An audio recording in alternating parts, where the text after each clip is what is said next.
Hi folks, Peter Kalos here with the Melbourne Actors Lab. I want to talk to you about what one of the biggest fears that a lot of actors have is, can I over-rehearse something? Can I make a choice that when I go to it, it will be strong enough for me? Let's call it the emotional strong choice. Because then actors worry if I go to it, I'll kind of bleed that essence dry or it won't be as effective. And what happens is it's actually the opposite, right? What happens is it gets stale when you rehearse and mimic what you've done. Let's take Marriage Story, because it's a film, it's about a divorce, all that stuff, right? Let's assume that you got the husband and the wife on this side. First of all, if they hated each other, they wouldn't even turn up. Just call my lawyer and I'll call your lawyer. Done. But the fact that they turn up and are in the same house and they're talking about their lifestyle and their kid and so forth, it means they love each other enough. So now, instead of mimicking and knowing exactly how the line sounds out, get out of my house, I hate you, that's the line. So now I can practice this or rehearse this 20,000 times. Get out of my line, I hate you, get out of my house, I hate you. Now I'm bored, I'm mimicking it. I know what it sounds like, she knows what it sounds like. Then we're just doing what we call neck up. That's what gets stale. When you rediscover a choice, and I want you to think of this as an actor, I want you to think of different ingredients. How much do I love this woman? See, if you hated her, you wouldn't turn up. The fact that you love her, you or him, you decide how much you love this person. You decide from your choices who this actor, let's assume I'm playing against an actress, and I really like this actress to begin with, I can take those ingredients, like I already like this actress, versus an actress who I really can't stand, then that works for me also. Either one works for me, right? But then you also decide, you can adjust it. One choice, and I'll use the left of the screen here, one choice is I love them 90% or I love them 10%. One take. You know what I'm saying? I love them more than anything else, meaning I don't care about the house and the kid and all that stuff, or I love them less and I'm fighting for the house and the kids and the lifestyle. Those adjustments will make me rediscover things. You got me? So then also you could throw in things like, well, it's what we call the push-pull factor, and this is a lot of what we teach in class. Is it 90% your fault or 10% your fault that the divorce is going through? What are you liable for? And you could readjust that with every single take. Let's assume I'm doing like they did, over 60 takes.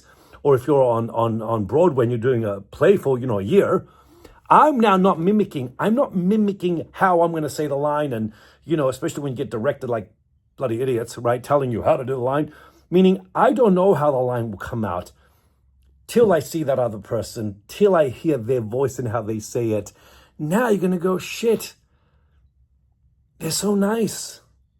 God, I have to be nice back, even though the line is, I hate you. I say it with a lot of love in it.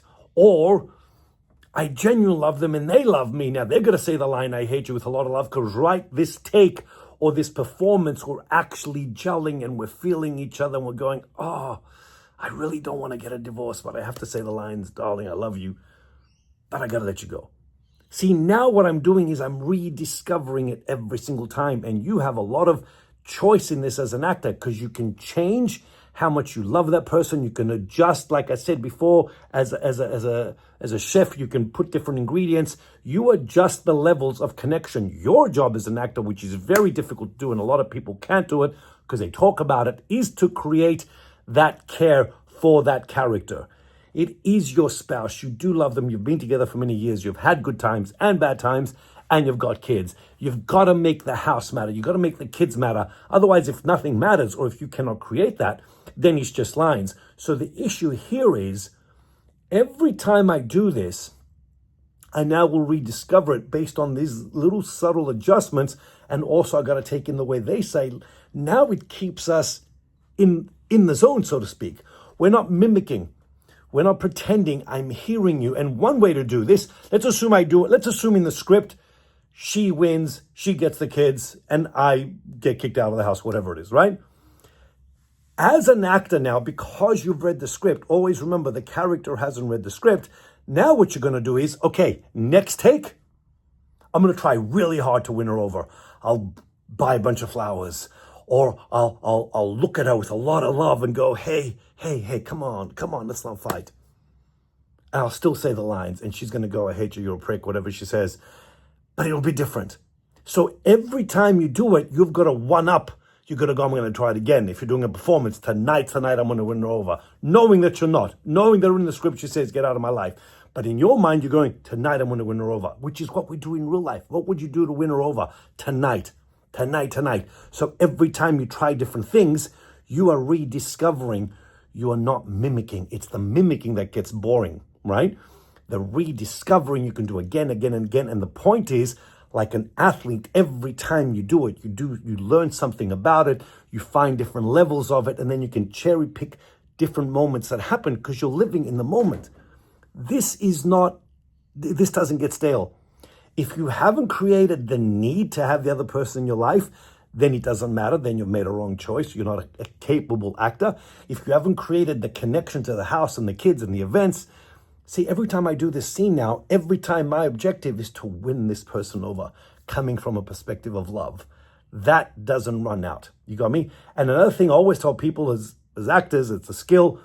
I say, have 80% the same roughly and 20% different. How you dress, how you walk in the room. Do you see it with a lot of love? Do you remind them, hey, look at this ring. We had a bond. Do you give them a hug? Do you kind of make it sexual, flirt with them a bit, go, come on, we've had a great time together. You know what I'm saying? So you rediscover every time, and 20% is the something new, not even telling the other person. You could bring something, a card, a love letter, a note, a flower, something that you would do in real life to win this person over, keeping the character in mind. So that way, it's fresh for them, it's fresh for you. Otherwise, it's just boring. And that's where a lot of actors get into the mistake. What they do is they do a run through, they know when they're going to sit, they know when they're going to stand up, they know how they're going to say the line, and the line just comes out the same every time. That's what gets boring. I want you to fight for the girl every single take. I want you to fight for the house and the kids and the marriage every different take, every different performance. Now you're not mimicking. Now you're rediscovering. Now you are excited to get in that room and do the scene and win the girl over. That's different. That's not mimicking. I can do that again and again and again. Same as, let's assume you're doing a scene about someone dying, the dog dying, whatever it is. Now I'm not going to mimic that choice. I'll find something new in it every time, meaning I'll see someone and they'll whisper something to me as they die, or they'll write a love letter going, oh, you're the best, uncle, whatever it is. So you find things, different things, sprinkle it with 20% things that you find in the moment.